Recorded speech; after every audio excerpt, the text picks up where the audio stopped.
Hey, what's going on, guys? Welcome back to the channel.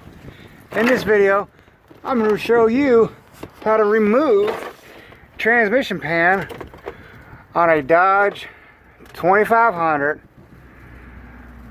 with a 5.7 Hemi, and this one has your 5-speed overdrive 4-wheel drive transmission, which is your like 480E, I believe. It's the 15-bolt pan. And the bolts in this pan are a 10mm. And right under the exhaust there to the back bolts. We're going to get these bolts removed.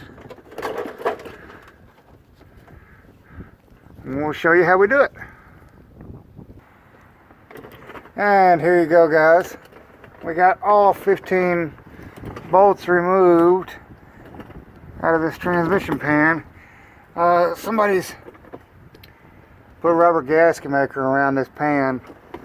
Somebody's been in there before. You can see it right there on the pigtail on the connector.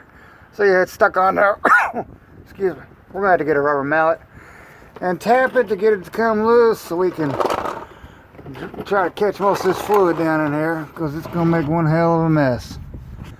But yeah, that's how you remove the pan on a 2500 Dodge on a 5-speed 15-bolt pan. I say you don't have to take the exhaust out of the way. Some people think you got to take it away. Well, you reach right up in there, you can get to them.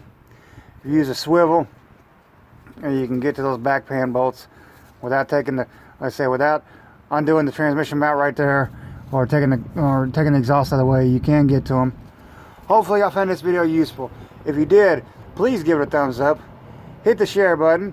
If you're not subscribed to the channel already, please do so. Comment down below. Y'all have a great day.